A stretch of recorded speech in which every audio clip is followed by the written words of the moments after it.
Josh. Josh, tell us about yourself and how you came about to create all these dinosaurs. Yeah, so my name's Josh Ballze. I used to work in Hollywood as a visual effects artist, classically trained, went to the Ryman program for Disney artists when I was in high school.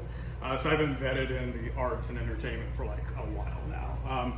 Took a quick break during COVID because the world shut down, went back to the Midwest as a museum artist.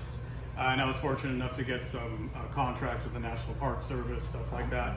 And then more stuff happened back in LA, and we decided let's just put on a dinosaur show because of my Hollywood connections. As you see, like we just accumulated more and more and more. So now we're kind of crescendoing with like the T-Rex and the Pteranodon and the Raptors and the baby trikes and all that stuff. Oh, that's awesome. But did it start with dinosaurs or did it? Oh yeah, it definitely started with dinosaurs. Yeah, in fact, when you interviewed Eric was actually his documentaries. That was my first introduction to the world of dinosaurs. He's so cool too. Yeah, he's a great guy. Yeah. He's my dad figure. and my actual father. Yeah, we actually spoke to your dad. Asterisk that. And real dad. But we actually spoke to your dad because you also have like the original Jurassic Park like sign, and then you said your dad gave it to you. He did. Did he tell you the story? He told us a little bit, but he did tell us how he started with like showing you Godzilla. And all that stuff. So if you guys looked into the Godzilla gallery, it's a huge gallery. It's huge. It's Yeah. Godzilla size. So that was my first true patch because all that predates Jurassic Park. So you have Land Before Time, you have Harryhausen, you have Godzilla. So we just felt like since we're here and we worked with Hollywood, let's just showcase all of it, kind of show people, kids from the 90s and the 80s, Gen X and Gen Y, this is kind of how we entered. Like it didn't start with Jurassic, it started with all these other movies from the 50s and the 60s, King Kong. But yeah, my father, I'm a cancer survivor. So the year I got cancer and was in remission was 1993 when Jurassic Park first came out. And my father just kind of went to a local video store that was across the street from the house I grew up. And he just asked the manager, like, hey, what are you going to do with that Jurassic Park sign? Are you going to throw it away? Are you going to sell it? And the guy just gave it to him. And I woke up one day, I don't know if it was my birthday or Christmas, and it was just sitting in the living room, just propped up. And I was just like best day of my life. Yeah. Awesome. But even if you look at it closely, because when they released these standees, they didn't release the release date.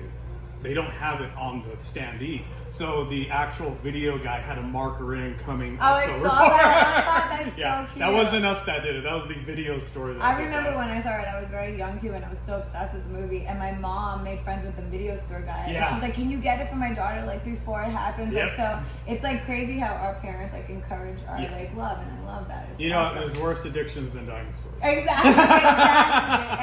And I did not know about that you were cancer. Yeah. Non-Hodgkin's lymphoma. And you were a baby. Full remission. You were a kid. Yeah. Mm-hmm. So your mom was just telling us about that. We actually caught your mom by I heard you got accident. Not by accident. And she was like, "Oh no, she's gonna be mad I told the story." But she said that you made little dinosaurs in the hospital. Yep. Out of tin foil, I would just make little dinosaur figures, Play-Doh. Play-Doh was my go-to. And then she said Kirk Cameron or somebody somebody. Oh, well, there was a lot of so we were part of the Make-A-Wish Foundation. Okay. So Make-A-Wish Foundation, for people that don't know, they grant wishes for kids that are diagnosed with terminal illnesses and diseases. So we would be in the cancer ward, Kaiser off Hollywood, and just a random movie star would show up, and we would just sit there like, whoa, that's so and so from these daytime television show. Ironically, it was always a daytime television show for children. Like that's what they watch. And I'm just like, I don't know. okay, like yeah, I'm sure I'll meet someone from Growing Pains. I don't know. That makes sense yeah. though, because Growing Pains was like. Oh yeah. But it was just funny. Like okay. But did he take a dinosaur, or somebody took a dinosaur? No. So I was painting a dinosaur. Okay. Per the request of the nurses, because they found out I was an artist even as a kid. And it was a crazy story. I don't remember a lot of it because I'm not gonna lie, I was under a lot of drugs.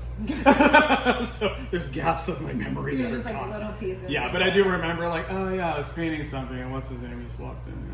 That's so cool. I mean, it's sad, but we're happy you're here still. And then it's like such great stories to tell you because I've healed. You're doing it, and you have this amazing expo now. Yeah, no, and thank you for showing up and Of having course. fun with us. And Whenever there's dinosaurs, I'm there. oh yeah, and then I don't know if you've done the Nickel Dime tour, but like we put the Pteranodon here with you. This is I actual. know. He asked me if I wanted it here. Yeah, no, we had to strike it, and I was like, I don't want to put it away. Jen, No. would you like to be hosted with a Pteranodon? course. So this is printed from one of the ILM files they use for licensing. So that's the actual Pteranodon from the Jurassic World. Yeah, that's the one. And then this is an original banner for the theaters for the Lost World. 1-to-1 scale T-Rex with the head, and you can verify that because right behind the hallway we Yes. of course have our T-Rex. I know. So your dad was saying that you had the T-Rex in the backyard, and your mom was scared to go in the backyard. Yeah. Not when it was. So we got it as a raw cast. Okay. It wasn't scary then. When I put in the eyes. The eyes. That. And the eyes are so detailed. Yeah, and they're digital scans of the actual eyes that were used for the original movie. So those are Roberta's eyes that are on there. Amazing. So, yeah. Well, thank you for putting this together. Oh yeah, thank and you, for- Jurassic Jen. I should be interviewing you. Next time we'll do that. But thank you so much for sitting with me too. Oh yeah, no, and then like I said, you guys have fun. Hey, Jurassic Park forever, right? Forever.